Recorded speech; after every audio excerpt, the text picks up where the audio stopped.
ढोल गंवार शूद्र पशु नारी सकल ताड़ना के अधिकारी। इसका सही मतलब क्या होता है ये आप प्रेमानंद जी महाराज की वीडियो देखो।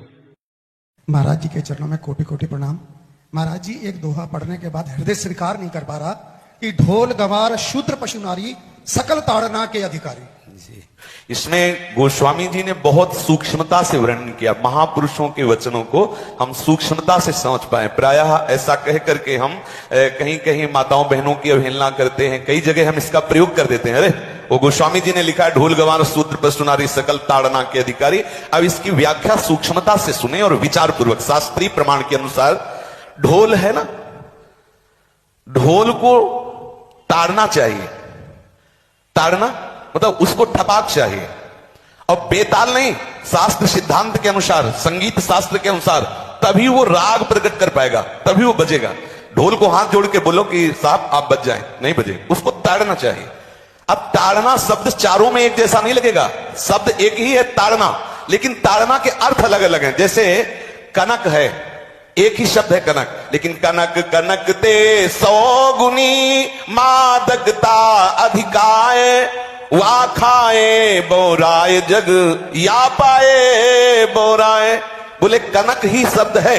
जैसे ताड़ना शब्द का हम प्रयोग केवल वही समझे कि ताड़ना देना ही नहीं, उसका अर्थ अलग अलग है। जैसे कनक शब्द है, कनक को सोना भी कहते हैं और कनक को धतूरा भी कहते हैं।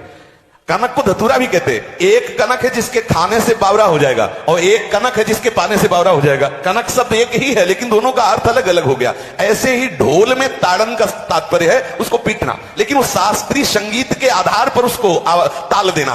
ताल देने से ही वो राग प्रकट करता है, आनंद की उमगन करता है, ना कि प्रार्थना करने से। समझ रहे? अच्छा, गंवार, गंवार कहते हैं विवेकहीन पुरुष को।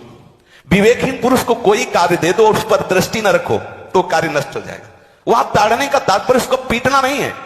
उस अविवेकी गंवार पर दृष्टि रखो। जो आपने कार्य सौंपा है, जो भी कार्य उसका है, उस अविवेकी पर दृष्टि रखना ताड़ना हुआ। उस पर दृष्टि रखो, क्योंकि वो अविवेकी है, गंवार है, वो कार्य प्रणाली ठीक जानता नहीं। आप जहां त्रुटि होता संभाल लेना तो वो संभल जाए, क्योंकि वो गंवार है। और शूद्र, शूद्र का तात्पर्य होता है शूद्र। वैसे जो वर्ण व्यवस्था में शूद्र का प्रादुर्भाव है, सबसे श्रेष्ठ जगह से प्रादुर्भाव है। वर्णन आता है ब्राह्मणोश मुखमाशीत बाहु राजन्य कृता उरुददस जत वैश्या पदभ्याग्रम शूद्रो जायत। भगवान के श्री चरणों की ही वंदना होती है प्राय। आपने देखा सबके श्री चरणों की, और शूद्रों का प्रादुर्भाव श्री चरणों से हुआ है। कोई ऐसा न समझे कि शूद्र का मतलब निकृष्ट होता है। यहां शूद्र का तात्पर्य जब से किसी से कहते हैं कि शूद्रवत आचरण करता है, मतलब शास्त्र विरुद्ध, सदाचार के विरुद्ध आचरण करना, शूद्रवत आचरण की तरफ संबोधन किया जाता है। यहां कहा गया कि शास्त्र की सम्मति, शास्त्र के शासन के अनुसार आचरण हो, सदाचार परायण हो। शास्त्र जिसके लिए जो विधान करता है, शास्त्र शासन स्वीकार करना, यहां शूद्र के ताड़न की बात कही गई। यहां शुद्ध ताड़न का तात्पर्य डंडे से प्रहार करना नहीं, समझना। और जो चौथा कहा गया नारी, अगर स्त्री को हम ये कहें कि ताड़न से ही वो केवल काबू में रहती है, तो राष्ट्र में अपने प्रसिद्ध लक्ष्मीबाई जैसी कोई सामर्थ्यशाली वीरांगना, कोई वीरों सामने बड़े बड़े वीरों के दांत खट्टे कर दे, ऐसी बहादुर सिंघनी हुई, अंग्रेजों के दांत खट्टे कर दिए। अगर कोई समझे कि नारी केवल ताड़ने के लिए है तो उसकी मूर्खता है। पुरुष और नारी का समान प्रादुर्भाव हुआ है। भगवान ब्रह्मा के श्री अंग से दाहिनी तरफ से महाराज मनु और बाईं तरफ से उनकी पत्नी उनका प्रादुर्भाव हुआ शतरूपा। शतरूपा। अब आप बोलो, एक ही शक्ति के दो भाग हो गए, एक पुरुष रूप धारण कर लिया, एक नारी रूप धारण कर लिया। अब यहां विचार जो है कि उस नारी के ऊपर ताड़न शब्द का क्या प्रयोग है। जैसे आप मार्ग में चले जा रहे हैं और आपने दृष्टि चूक कर दी और नारी आपकी स्त्री पीछे चल रही, तो कोई हमला कर सकता है, क्योंकि वो रत्न है। 14 रत्नों में एक रत्न स्त्री रत्न भी है। स्त्री को रत्न कहा गया है। भगवान श्री राम जब वनवास में जा रहे हैं तो सिया जी को आगे नाव में जब चढ़ाना होता तो पहले सिया जी को चढ़ा, सीए चढ़ाई चढ़े रघुराई, पहले आगे। दृष्टि रखो, दृष्टि चूक गई तो रत्न है। यहां दृष्टि रखना, शासन मतलब उसकी पिटाई करना नहीं कि जैसे ढोल को पीटा जाता है ऐसे स्त्री को पीटा जाए, शूद्र को पीटा जाए तो गंवार को, ये व्याख्या नहीं है, ये मूर्खता है, इसे व्याख्या नहीं कहते। जैसे कनक शब्द के कई अर्थ होते हैं, ऐसे ही ताड़न शब्द का यहां अलग अलग प्रयोग है। स्त्री के ऊपर दृष्टि रखो। किस भाव की दृष्टि रखे? क्योंकि वो हमारे यहां रत्न की तरह है। कहीं कोई ऐसा ना हो कि कुदृष्टि वाला कोई उस पर हमला कर दे।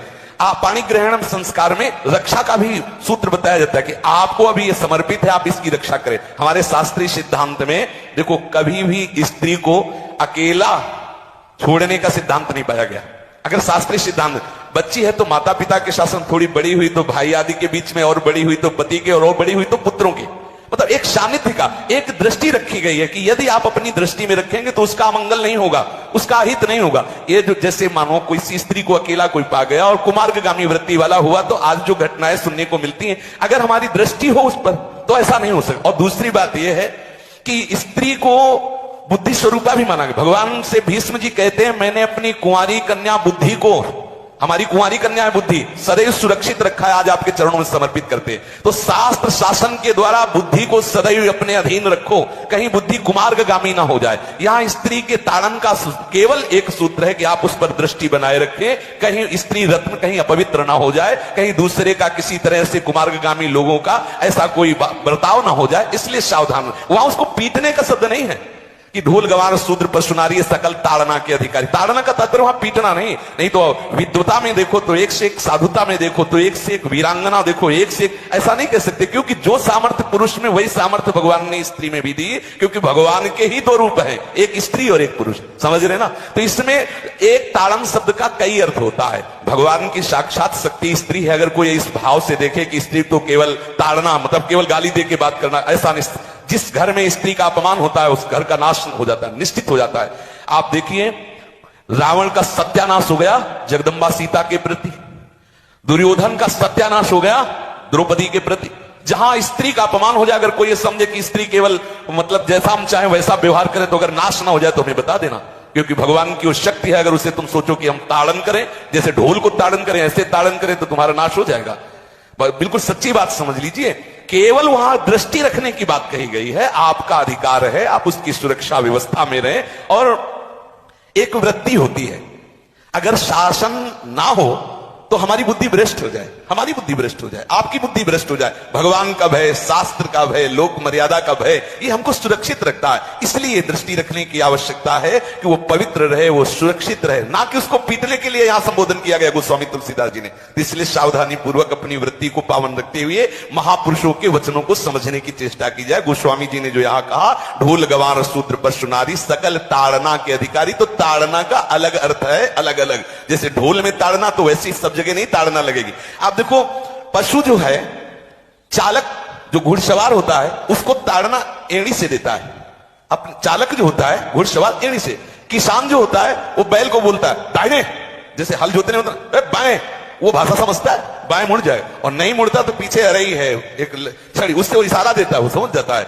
पशु को अपने इशारे से चला लेते। अब उससे कहे, खड़ा होकर हाथ जोड़ के कहे कि भैया बैल देवता अब थोड़ा दाहिने मुड़ जाओ, तो नहीं मुड़ेगा। जब लगाम पकड़ी और थोड़ा ताड़न किया और बोले दाएं, तो फौरन दाहिने मुड़ गया। आप देखो, जो बैलगाड़ी चलाते हैं, घोड़ा गाड़ी चलाते हैं, ऊंट चलाते हैं, तो पशु शासन के द्वारा उसको इशारे से किधर चलना उसको इशारा बता दो। अलग अलग जगह इस ताड़न शब्द का अर्थ प्रयोग किया गया है। मैं प्रेमानंद जी महाराज को ऐसे ही नहीं मानता। प्रेमानंद जी महाराज के चरणों में मैं अपना शीश भी काट के रख दूं, फिर भी कम हो। जय हो प्रेमानंद जी महाराज, आपके चरणों में मेरा प्रणाम।